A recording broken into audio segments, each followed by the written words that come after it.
What's up, guys? This is Nick here from Alpha Omega, and I'm going to show you a Burning Abyss deck profile. Alright, let's get right into it. Starting off, we got 3 Graph. Special is a dude from the deck when he's sent to the graveyard. Honestly, one of the best cards in the deck. We have 3 Seer. He pulls back any Burning Abyss monster from the grave. So he can pull back your Dantes, your Virgils, your Graphs, your Skarms, anything. And another really broken card. Then we have Triple Skarm, which is the searcher of the deck. Skarm accesses basically any monster in your deck, so obviously very good. And 3 Farfa. Okay, so a lot of people play 2 of this card. This card, when it's sent to the graveyard, it banishes a monster on the field until the end of the turn. Now that gets you out of Gin locks, it gets you out of difficult positions. It really hurts your opponent in what they're trying to do, and it absolutely helps what you're trying to do. 2 Rubik. Most people play 3 of this card. You don't need to play 3 of this card. Sure, it's a name, but you already have so many names in the deck that you don't need any more. So 2 I've found is perfectly fine. And then we have the 1 of Libic. When he's sent to the graveyard, he specials a level 3 Fiend from your hand. Its effects are negated. So if you have a tour guide or a flying sea, you can special something and do things anyways without them being destroyed. And then the 1 of tour guide. There's a reason this card is limited. It is the engine of the deck. It gets everything going. You open with this card. You can make triple Dante first turn, and that's pretty devastating for your opponent. And then the boss monster, BLS. This card, well, everyone should know what it does. Banish a light in the dark. You can banish a guy, or you can swing twice.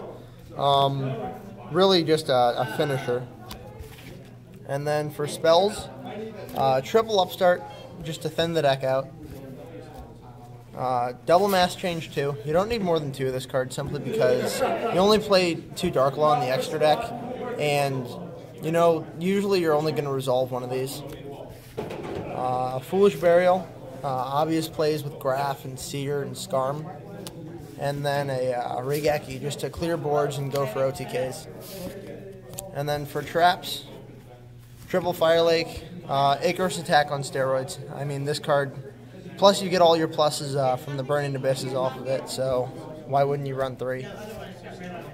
Triple Breakthrough Skill. This is the best trap card of the format. It is absolutely devastating against Necros. When you go first, you make your double Dante. They go for the Unicorn Brio play.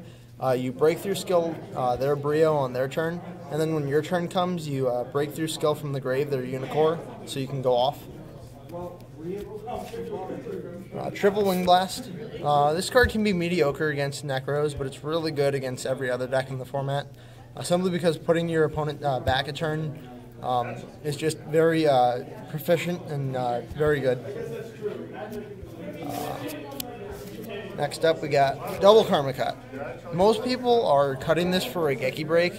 I think the fact that you can banish, that this banishes the copies of the card in your opponent's grave as well, I think that's really the great part of the effect. Because if your opponent has, 2 Unicorns in the grave, you banish a Unicorn, you banish the other 2, they can't cycle it. So, I mean, I think this card is much better than Regeki Break. Double Mind Crush, probably the second best trap of the format because everything adds from deck to hand.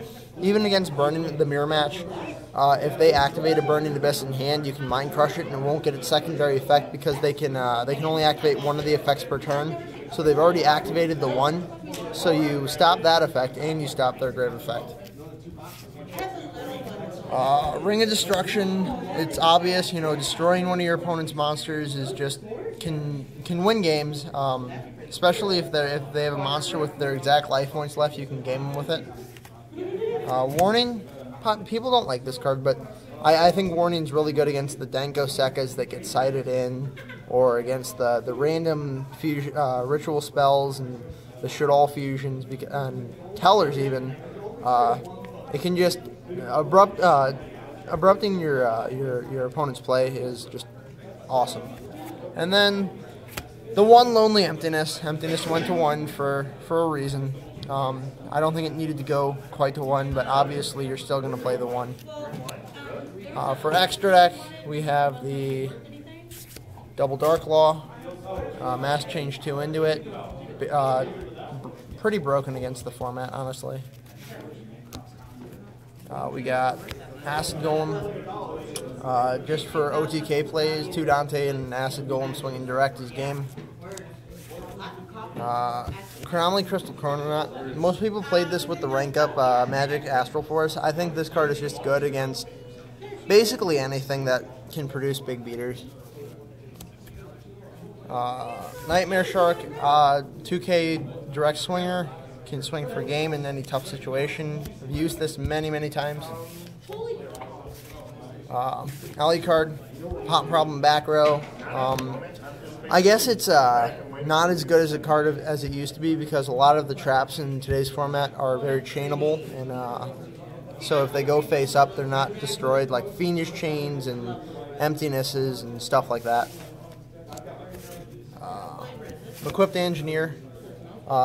There's a really cool play with this against Necros, where you make, if you open a Tour Guide and a Rubik, you make a Dante, a Virgil, and this guy with a Farfa under him.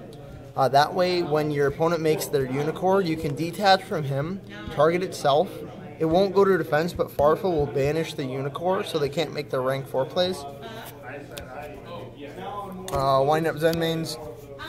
Just for defensive purposes, if they have a Macrocosmos, you can pop the Macrocosmos in the end phase with this if they have a bigger beater.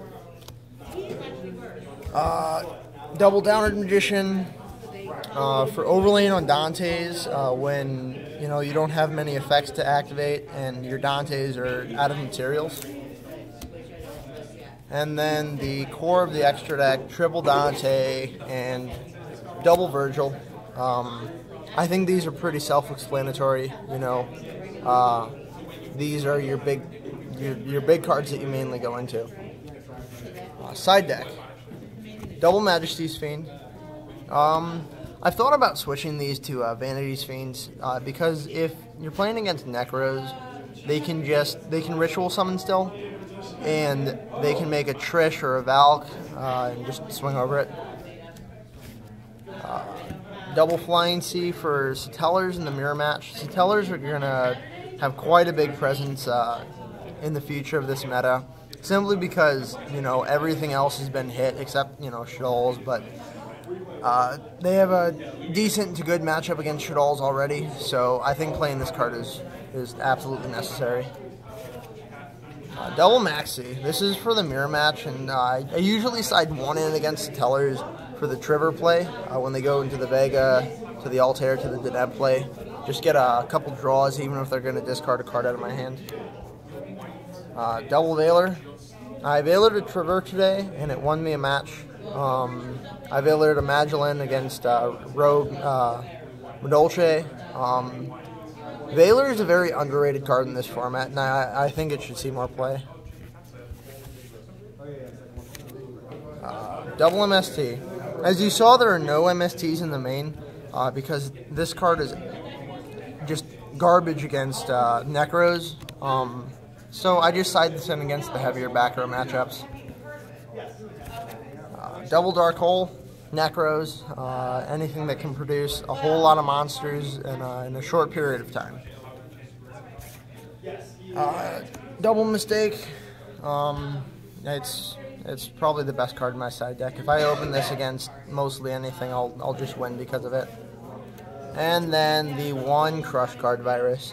This card, I was playing against Tellers today, and they had a field of Emerald, Tsukiyomi, Unuklai, and Deneb. I cleared their board, and I cleared double Altair out of their hand.